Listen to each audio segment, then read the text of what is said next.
Cycle track చేస్తున్నారు, మరి where are we going wrong, what are the common things, if things go south ఏం చేయాలి, like how to monitor that అని మనం చూసినట్టయితే, రొటీన్గా మనము సైకిల్ ట్రాకింగ్ చేసుకుంటున్నప్పుడు యూరినరీ ఎల్హెచ్ కిట్స్ అనేవి వాడుతుంటాం అన్నమాట.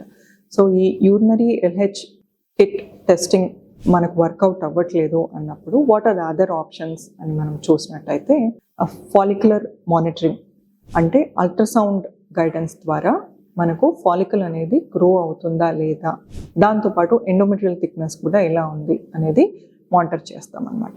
So this is more reliable than urinary LH monitoring. So దీంట్లో మనకు ఫాలికల్ గ్రోత్లో ఇష్యూ ఉంది అన్నప్పుడు దానికి కరెక్టివ్ మెడికేషన్ తీసుకొని ఫాలికల్ గ్రోత్ మనము పెంచడానికి స్కోప్ ఉంటుంది అన్నమాట. అలా కాకుండా మనకు ఫాలికల్ గ్రో అయింది బట్ ఓవులేట్ అవ్వట్లేదు అన్నప్పుడు మనము ట్రిగర్ ఇంజెక్షన్ ప్లాన్ చేసి దాన్ని కరెక్ట్ చేసుకోవడానికి స్కోప్ ఉంటుంది అన్నమాట.